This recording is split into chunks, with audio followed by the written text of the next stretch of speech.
السلام علیکم ورحمۃ اللہ۔ یہ بڑی پیاری پوسٹ شیئر کی ہے ہمارے بھائی نے کہ بیمار وہ نہیں جو بستر پر پڑا ہے، اصل بیمار تو وہ ہے جو اپنی آخرت سے بے خبر ہے۔ یہ بالکل صحیح بات ہے۔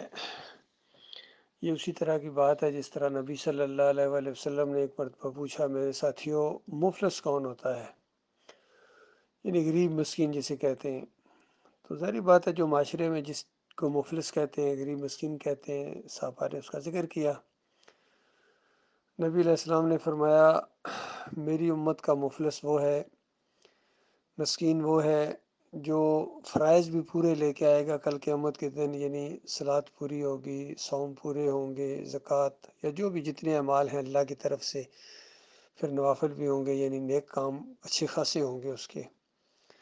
لیکن اس کے ساتھ ساتھ اس نے لوگوں کے ساتھ زیادتیاں کی ہوں گی، کسی کی زمین پر قبضہ کر لیا، کسی کے مال کو ہڑپ کر گیا، کسی کو دھکا دیا، کسی کو تھپڑ دے مارا، کسی کا مال دبایا، پیسے دبائے، کسی کی مزدوری نہ دی، 100 باتیں ہوتی ہیں جس طرح۔ تو اس طرح کے کام وہ اتنے زیادہ کرتا رہا کہ کل قیامت کے دن جب فیصلہ ہوگا وہاں تو ہونا ہے عدل، اور وہاں یہ نہ درم چلتے ہیں، نہ دینار چلتے ہیں، نہ روپے چلتے ہیں، نہ ڈالر، نہ یورو چلتے ہیں، نہ پاؤنڈس، نہ سونا چاندی وہاں ہوگا۔ وہاں تو ایک ہی کرنسی ہے جس کا نام ہے عمل صالح، نیکی، یعنی تو جس کے ساتھ برائی کی ہوگی جو بھی، اس کو نیکیاں دینی پڑیں گی۔ تو اس طرح استغاثہ کرنے والے اٹھیں گے، مطالبہ کریں گے کہ مالک اس نے میرے ساتھ یہ زیادتی کی، اس نے میری زمین دبا لی، اس نے میرا مال دبا لیا، جتنے بھی ہوں گے اس طرح اٹھتے جائیں گے، اور اس کی نیکیاں اس کو اللہ تعالیٰ دلواتا جائے گا۔ آخر میں ابھی بھی لوگ اٹھیں گے اور کہا جائے گا کہ اب تو اس کے پاس کچھ بھی نہیں دینے کے لیے، نیکیاں ساری ختم ہو گئیں۔ تو وہ کہے گا کہ اس کے پاس نیکیاں ختم ہو گئی ہیں، میرے پاس تو گناہ ہے، ذرا میرے گناہ اس کے اوپر لا دیں۔ پھر یہ سلسلہ شروع ہو جائے گا ایک لمبا، اور آخر میں بہت ہی بڑی گٹھڑی اٹھا کے اپنے سر کے اوپر اس کو جہنم کے اندر دھکیل دیا جائے گا۔ اس نمازی، اس حاجی صاحب کو، اس روزے دار کو، صوم رکھنے والے کو، اور زکاتی کو، اور خیرات کرنے والا، اور تبلیغ کرنے والا، اور جہاد کرنے والا۔ یہ بات تو بہرحال کسی مومن کے ساتھ ہی ہوگی، یعنی ہوگا تو مومن، لیکن ساتھ ساتھ یہ بھی بہت کرتا تھا۔ باقی جو کافر مشرک ہیں ان کو تو پہلے حلے میں ہی وہ کلین بولڈ کر دیا جائے گا۔ جو عرس کرنے والے، مزار بنانے والے، گنبد بنانے والے، چوریوں والے، 11ویں والے، 12ویں کے کیک کاٹنے والے، 10 محرم کی شربت پینے اور پلانے والے، جمہوریت والے، پیری مریدی والے، یہ سارے کے سارے، یہ تو ان کا تو حساب کتاب ہونا ہی نہیں ہے۔ ان کو تو بالکل ان کے اعمال جتنے ہیں وہ غبار بنا کر، راکھ بنا کر اڑا دیے جائیں گے۔ یہ معاملہ ہے میرے پیارے بھائیوں، اس پر ذرا غور کرنا ہے۔ باقی اس پوسٹ کے اندر جو زور دیا گیا ہے وہ یہ کہ بیمار وہ ہے جو اپنی آخرت سے بے خبر ہے،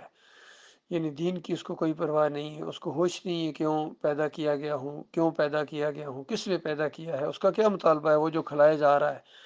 وہ جو اچھے گھر میں رکھا ہوا ہے، گاڑیاں دے رہا ہے، اور کھانے طرح طرح کے، کنبا دیا، اہل و عیال دیے، یہ ساری چیزیں جو دیے جا رہا ہے، آخر کیوں دیے جا رہا ہے؟ اس کا کوئی وقت بھی آنا ہے، حساب کتاب کا کوئی وقت بھی آنا ہے۔ اس کو بالکل پرواہ نہیں تھی کہ ایمان خالص کیا ہوتا ہے، عمل صالح کیا ہوتا ہے، وتواصوا بالحق کیا ہوتا ہے۔ حق بات کرنی ہے، یہ صرف چند لوگوں کی ڈیوٹی نہیں ہے، ہر مومن نے کرنا ہے۔ وتواصوا بالحق کرنا، دائی بننا ہے، توحید کی دعوت دینی ہے، رد شرک کرنا ہے،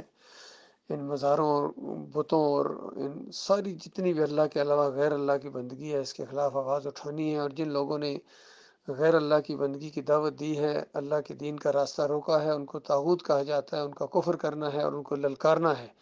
اس طرح کا ماحول بنے گا، یہ قوم 2 حصوں میں تقسیم ہو جائے گی، ایک اللہ کے ماننے والے اور ایک اللہ کے علاوہ دوسروں کی پرستش کرنے والے، دوسروں کی بندگی کرنے والے، نعرے لگانے والے، یا علی مدد والے، یا رسول مدد والے، یا محی الدین چشتی والے، یا بغداد والے، اور یا پیر صاحب، اور یا غوث کی پکاریں لگانے والے ہوں گے، عرس کرنے والے، میلے کرنے والے، جمہوریت کے سارے تعویذ گنڈے والے، پیر مریدی والے، اور جتنے بھی ہیں یہ سارے ایک طرف ہوں گے، یہ شیطان کی پارٹی ہیں، اور ایک اللہ والے ہوں گے ایک طرف جو اللہ کی پارٹی ہے۔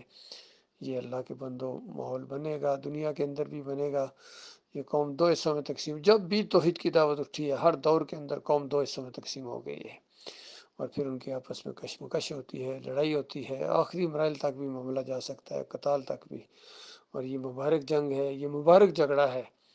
اللہ کو بہت پسند ہے کہ اللہ کے بارے میں جھگڑے انسان،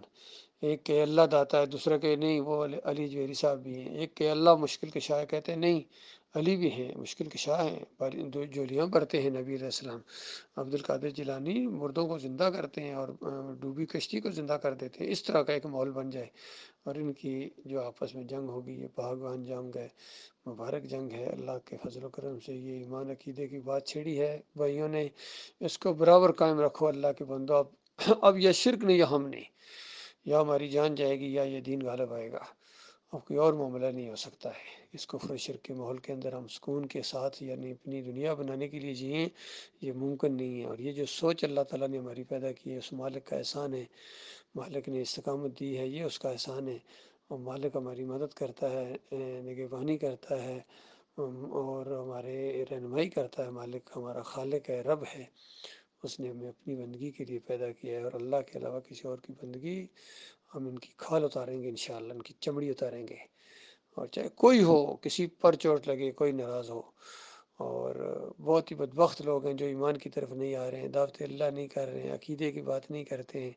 اور ان سے بھی بڑے بدبخت ہیں جن کو ایمان کی نعمت ملی بھی تھی پھر اس کو ضائع کر دیا، پھر اللہ کے علاوہ دوسروں کے سجدے ثابت کرنا شروع ہو گئے، دوسروں کے سامنے جھکنا شروع ہو گئے، اللہ کے مقابلے میں اپنے امیر کی بات کو مانتے ہیں، اپنے پیر کی بات کو مانتے ہیں، اور اپنے لیڈر کی بات کو مانتے ہیں اللہ کے مقابلے میں، اور پھر کہتے ہیں ہم اسلام لے آئیں گے، کوئی کہتا ہے ہم نظام مصطفیٰ لے آئیں گے، کوئی کہتا ہے کہ ہم جو ہے وہ مدینہ ریاست بنا دیں گے، اور پھر جا کے مزاروں کے سامنے سجدے کرتے ہیں، عرس اور میلے کرتے ہیں، قوالیاں حال اٹھتا ہے ان کو، نصرت علی فتح اس مشرق قوال کی قوالیاں سن کے یہ جھومتے ہیں اور فرمائش کرتے ہیں کہ یہ قوالی مجھے بہت پسند ہے، علی علی اور پتہ نہیں علی دم دم دے اندر اور علی دا پہلا نمبر، اس طرح کی کفر و شرک والی جتنی قوالیاں ان کو بہت پسند ہیں۔ یثرب کے والی سارے نبی تیرے در کے سوالی، اندازہ لگائی اس طرح کفر و شرک۔ اور کبھی کہتے ہیں اللہ کا پکڑا چھڑائے محمد، اور محمد صلی اللہ علیہ وسلم کا پکڑا کوئی نہیں چھڑ سکتا۔ یہ کافرانہ انداز ان کو دیکھو، مشرکانہ کلمات ان کے دیکھو، اور لاؤڈ سپیکروں کے اندر پوری پوری رات بیت جاتی ہے اور اللہ کو یہ مغلظات سناتے ہیں، شرک اللہ کو گلی ہے، اور کسی کے ماتھے پر بل بھی نہ پڑے، اور پھر وہ جنت کی امید رکھے۔ اچھا، جنت ایسی حقیر چیز ہے، ایسے گندے لوگوں کے لیے اللہ تعالیٰ نے جنت بنائی ہے جو نہ ایمان نہ لائیں، نہ عمل صالح کریں، نہ وتواصوا بالحق کریں، کلمے کی دعوت نہ دیں، اس راستے میں مارے نہ کھائیں، اور اس راستے میں تکلیفیں نہ اٹھائیں، صبر نہ کریں۔ ایسے لوگوں کے لیے اللہ نے جنت بنائی ہے، ہرگز نہیں میرے بھائیوں۔ جنت صرف ان کے لیے ہے جو ایمان لائیں، اور پھر ہجرت اور سارے مراحل سے گزرنے کے لیے ذہنی طور پر تیار ہو جائیں، اور پھر کفر و شرک کے ساتھ محاذرائی ہو، اور آخری حد تک جائیں جس کا انجام جو ہے وہ کفر و شرک کی ستیہ ناسی کے اوپر اور اس کے خاتمے کے اوپر ہوگا۔ انشاءاللہ یہ وقت آنا ہی آنا ہے۔ اللہ تعالیٰ غور و فکر کرنے کی توفیق عطا فرمائے۔